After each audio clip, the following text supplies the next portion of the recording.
ज़्यादातर मसीही चर्च जाते हैं, कभी कभार बाइबल भी पढ़ते हैं और एक अच्छी ज़िंदगी गुजारने की कोशिश करते हैं।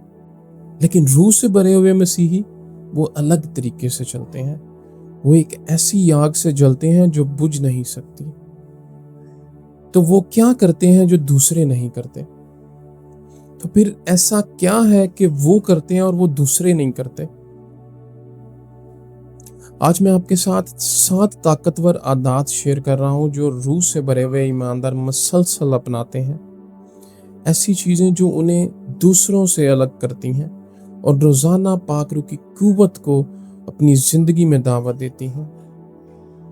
आइए शुरू करते हैं। पहली आदत, हर दिन का आगाज पाक रूह के सुपुर्द करना। रूह से भरे हुए ईमान वाले अपना दिन खुदा के हवाले करते हैं। ये सिर्फ दुआ करने का मामला नहीं बल्कि मुकम्मल सुपुर्दगी है।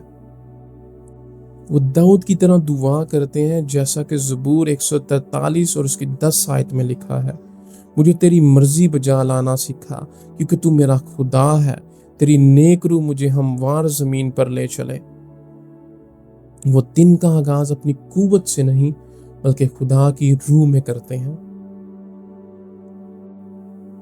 दूसरी आदत, कलाम को ऐसे पढ़ना जैसे ये जिंदगी की रग हो।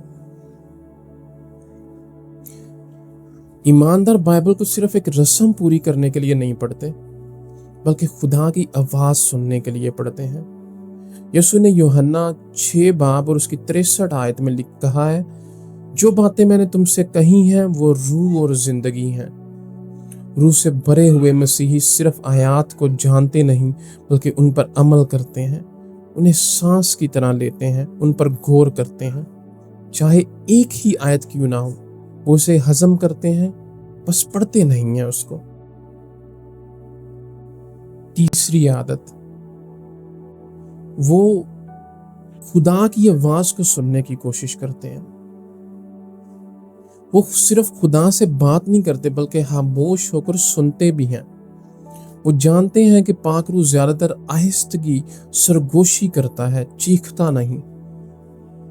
यशायाह 30 बाब और उसकी 21 आयत में लिखा है, तेरे कान पीछे से एक बात सुनेंगे कि ये रास्ता है, इसी पर चल।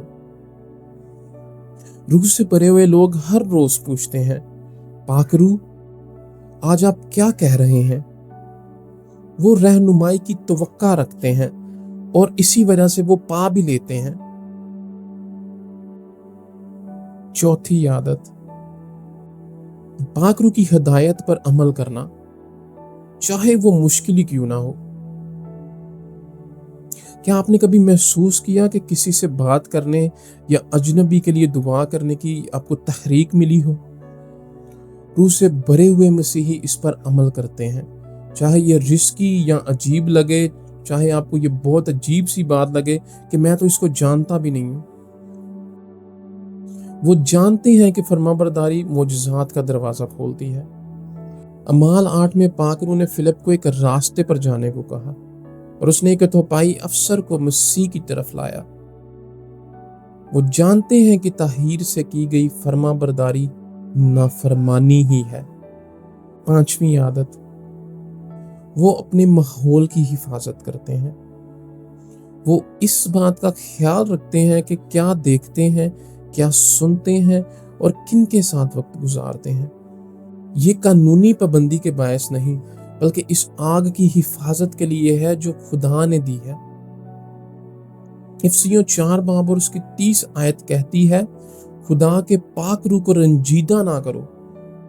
वो जानते हैं कि कुछ मौसीकी, गुफ्तगू या मीडिया रूह को बुझा सकते हैं, इसलिए वो खौफ से नहीं बल्कि पाक रूह की भूख से पाकीज़गी का इंतखाब करते हैं। छठी आदत, ईमानदार जल्द तौबा और माफ करता है। रूह से भरे हुए मसीही दिल में रंजिश नहीं रखते। वो जानते हैं कि ना माफ करना रूह के बहाव को रोक देता है। वो जल्दी कहते हैं, ऐ खुदावन मेरे दिल को पाक कर। ज़बूर 51 और उसकी 11 आयत में दाऊद कहता है, मुझे अपने हुजूर से दूर ना कर। और अपना पाक रूह मुझसे वापस ना ले। वो उसकी हजूरी को अपनी अना से ज्यादा कीमती जानते हैं। 7वीं आदत, रूह से भरे ईमानदार लापरवाह नहीं होते। वो जानते हैं कि वक्त कम है, बादशाही करीब है और रूहें दांव पर लगी हैं। वो यीशु को बेबाकी से बांटते हैं, खिदमत में जोश रखते हैं और हर दिन ऐसे जीते हैं जैसे ये उनका आखिरी दिन हो, और इसे मायने हेज बनाते हैं। रोमियो उसके 12 बाब और उसकी 11 आयत में लिखा है, जो शौक तुम में पहले था इसे कम ना होने दे, बल्कि रूह में गर्म रहकर खुदावंद की खिदमत करो। ये आदत किसी खास तबके के लिए नहीं, बल्कि हर उस शख्स के लिए है जो खुदा के ज्यादा करीब होना चाहता है।